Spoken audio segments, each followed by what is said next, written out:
बिस्मिल्लाहिर्रहमानिर्रहीम। अस्सलाम वालेकुम viewers, welcome to my channel. आज हम बनाने जा रहे हैं बीफ में शामी कबाब। तो वीडियो को एंड तक ज़रूर देखिएगा। अगर रेसिपी अच्छी लगे तो चैनल को सब्सक्राइब कीजिएगा, बेल आइकन के बटन को प्रेस कीजिएगा और वीडियो को लाइक कीजिएगा। चले जी, अब हम चलते हैं अपनी रेसिपी की तरफ। ये देखिए, मैंने कुकर ले लिया है और कुकर जो है इसमें मैं गोश्त डाल रही हूँ। बीफ का गोश्त है, जैसे कि मैंने आपको पहले भी बताया है। मैंने गोश्त ले लिया है 5 किलो के करीब और इसको मतलब इसके अंदर हड्डियाँ भी हैं और इसके अंदर जो बोटी होती है वो भी है। और मैंने मिक्स ले लिया है, मतलब कि पूरा गोश्त। और मैंने दाल ले ली है इसके अंदर तकरीबन 2 किलो के करीब। ठीक है, ये चने की दाल है। मेरे पास चिकन जो है मतलब सॉरी जो बीफ है वो मेरे पास 5 किलो है और दाल मैंने 2 किलो ली है।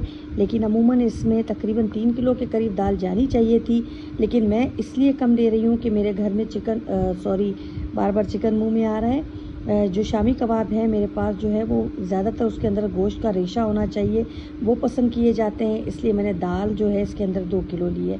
हरी मिर्चें मैंने इसके अंदर ऐड की हैं, वो तकरीबन मैंने इसके अंदर ले ली हैं तकरीबन 15 से 20 मिर्चें। हरी मिर्चें आप कम या ज़्यादा कर सकते हैं।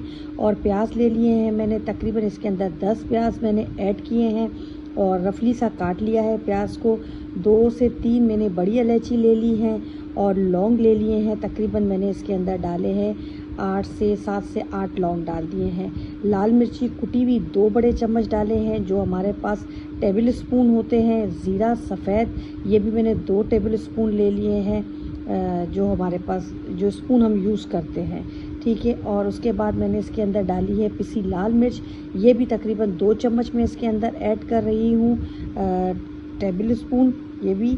और उसके बाद मैं इसके अंदर नमक ऐड कर रही हूँ। नमक जो है वो आप अपने टेस्ट के हिसाब से लीजिएगा, जैसा आपको सही लगे नमक। फिर ये है कि मैंने अभी इसमें ऐड कर लिया है तकरीबन 2 चम्मच के करीब, लेकिन फिर जब मुझे कम लगा तो मैं इसके अंदर बाद में ऐड करूँगी। हल्दी भी मैंने इसके अंदर 2 चम्मच ले ली है, टेबल स्पून। और उसके बाद मैं इसके अंदर ऐड करूँगी सूखा धनिया। जो सूखा धनिया है वो मैं साबुत ऐड कर रही हूँ और सूखा धनिया तकरीबन मैं इसके अंदर 3 चम्मच ऐड कर रही हूँ, टेबल स्पून। ठीक है जी, और अब इसके अंदर हम इसको अच्छे तरीके से इन सारी चीज़ों को मिक्स करेंगे। फिल वक्त मैंने इसके अंदर ये सारे मसाले ऐड कर लिए हैं, लेकिन जब मुझे ये मसाला उबल जाएगा सारा मसाला तो मुझे कमी पेशी लगी, तो फिर मैं दोबारा इसके अंदर ऐड करूँगी चीज़ें, मतलब जो भी मसाले होंगे पिसे मसाले तो हम दोबारा भी ऐड कर सकते हैं। और मैंने इसके अंदर तकरीबन 4 इंच का टुकड़ा ले लिया है स्टिक का, क्यूमिन स्टिक जो होती है वो डाल दी है। पानी आप इसके अंदर इतना ऐड कीजिएगा कि सारा मसाला और पानी जो है वो यकजा हो जाए, मतलब कि हमारा पानी आखिर में बचे नहीं, सारा मसाला गोश्त के अंदर ही सारा पानी ख़त्म हो जाए। ऐसे पानी हमने इसके अंदर डालना है। मैंने इसके अंदर ज़्यादा पानी नहीं डाला है, 1.5 कप के करीब मैंने पानी डाला है, क्योंकि गोश्त ने अपना पानी खुद भी छोड़ना है और हम गोश्त फ्रिज में रखते होते हैं तो वो फ्रिज की वजह से भी गोश्त जो है ना पानी छोड़ देता है।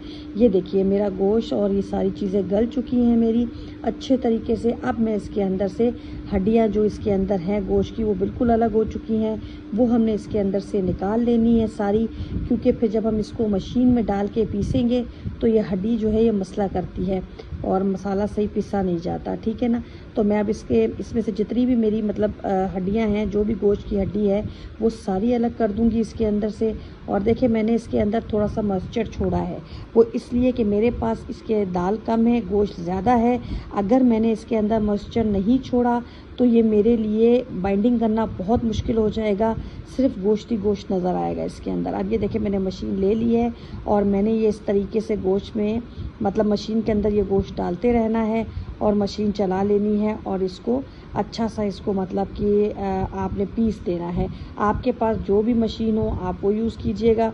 मेरे पास ये मशीन है तो मैं वो यूज़ कर रही हूँ। अगर किसी के पास मशीन नहीं है तो फिर वो जो जग होता है हमारा जूसर मशीन का या कोई भी आपके पास चीज़ हो आप उससे इसको पीस सकते हैं। देखिए मैं इसको अपनी मशीन से पीस रही हूँ, बहुत अच्छा इस मशीन के अंदर ये पिस जाता है, हमारा जो कीमा सा बन जाता है। पूरा दाल भी हमारी इसके अंदर पिस जाएगी और हमारा जो गोश्त है वो भी पिस जाएगा, बिल्कुल कीमा फॉर्म में आ जाएगा।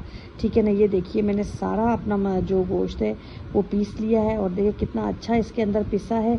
अब मैं इसके अंदर ये देखें बिल्कुल चम्मच इसलिए कर रही हूँ कि कोई हड्डी कोई चीज़ रह गई हो तो मसला ना हो। अब देखिए मैं इसके अंदर सूखा धनिया ऐड कर रही हूँ, तकरीबन 3 चम्मच के करीब, जो हमारे पास कुटा हुआ सूखा धनिया होता है, ठीक है, बिल्कुल पिसा हुआ नहीं है, थोड़ा सा कुटा हुआ है, ठीक है। काला नमक मैंने 1 चम्मच इसके अंदर ऐड किया है, क्योंकि मेरे पास जो मैंने नमक डाला था वो कम था।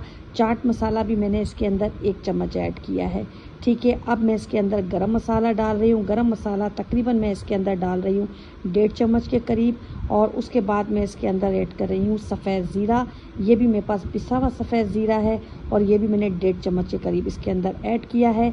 अब मैं इसको अच्छे तरीके से मिक्स करूँगी। ये देखिए बहुत अच्छे तरीके से अब इन सारे मसालों को मिक्स करना है, क्योंकि इसकी मिक्सिंग से ही आपका कबाब अच्छा बनेगा।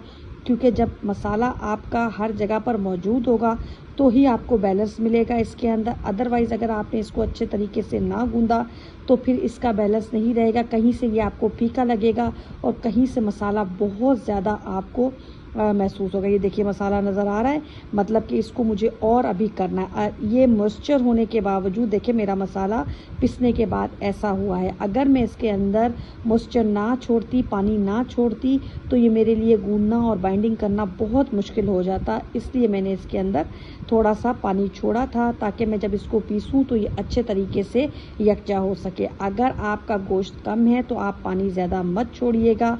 अगर आपसे ऐसा मतलब गोश्त आपका पिसने के बाद आपसे कैरी ना हो रहा हो तो आप इसके अंदर ब्रेड क्रम्स जो होते हैं, डब रोटी का चूरा, वो इसके अंदर 4 से 5 चम्मच डाल के आप उसको करेंगे तो यकजा हो जाएगा। अगर कभी आपसे कोई मसाला तेज़ हो जाता है और आपको लगता है कि अब इसके अंदर मुझसे तो मसाला तेज़ हो गया है, तो भी आप ब्रेड क्रम्स डाल करना उसको बैलेंस कर सकते हैं और आपका मसाला अच्छे तरीके से बैलेंस हो जाएगा, उसमें नमक वगैरह का जायका कम हो जाएगा। अब मैंने इसके अंदर हरा धनिया और पुदीना ऐड किया है और फिर मैं दोबारा से इसकी बाइंडिंग कर रही हूँ। देखिए दोबारा से इसको यकजा कर रही हूँ ताकि मेरा धनिया और जो पुदीना है वो भी सारा इसी के अंदर मिक्स हो जाए, सारा का सारा। ये देखिए कई लोगों ने मुझे ये कमेंट में बोला है कि आप है ना बहुत ज़्यादा तादाद में चीज़ें बनाती हैं, हमें थोड़ा कम की मेजरमेंट बताएं। तो मैं कम के हिसाब से आपको यही मेजरमेंट बताऊंगी कि आपने इसके अंदर मॉइस्चर नहीं छोड़ना है, क्योंकि आपका गोश्त कम होगा, ठीक है ना। और दाल की जो तादाद है ये आपके ऊपर है कि आपके घर वाले ज़्यादा दाल पसंद करते हैं या कम दाल पसंद करते हैं। अगर ज़्यादा पसंद करते हैं तो आप इसको किलो गोश्त के अंदर आप आधा किलो के करीब दाल ले सकते हैं, 3 पाव के करीब, बहुत अच्छा बैलेंस बनेगा।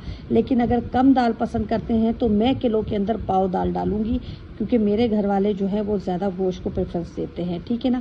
अगर आपके घर में दाल और उसका बैलेंस बराबर होना है तो कोई मसला नहीं है, 1 किलो के अंदर आप 3 पाव के करीब दाल डाल सकते हैं। ये देखिए मेरे कितने अच्छे कबाब बन रहे हैं, बड़े आराम से, बड़े इजी वे में। अब कबाब आपके ऊपर डिपेंड करता है, आप बड़े बनाना चाहते हैं, छोटे बनाना चाहते हैं।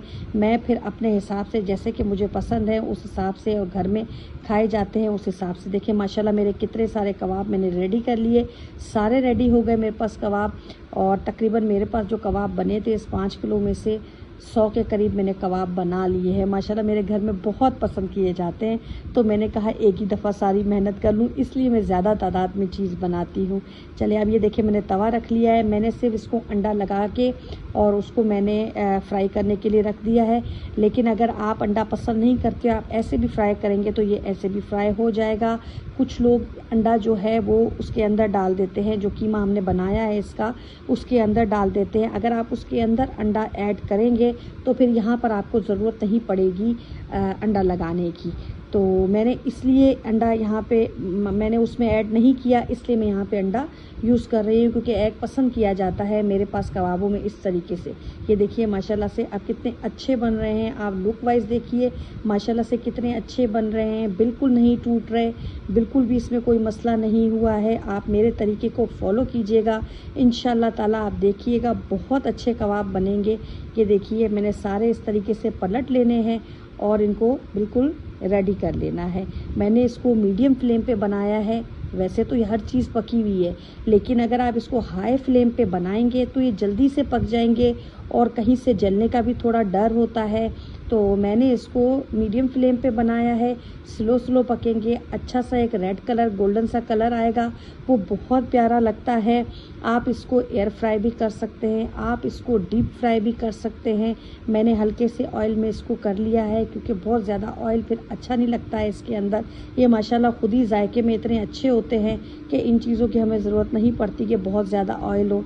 ये देखिए, पहले मैं इसको अलग प्लेट में निकाल रही हूँ, फिर मैं आपको डिश में निकाल के अब दिखा रही हूँ। बस माशाल्लाह से सारे फाइनल हो गए। अब बस मैं डिश आउट करके फिर आपको दिखाती हूँ कि क्या लुक फाइनल इसका आया है। कि हमारे कबाब बिल्कुल रेडी हो गए हैं। चलिए जी, अब आप बनाइएगा और कमेंट में मुझे ज़रूर बताइएगा कि आपको मेरी रेसिपी कैसी लगी। दुआओं में मुझे याद रखिएगा, अपना ख्याल रखिएगा। अल्लाह हाफिज़।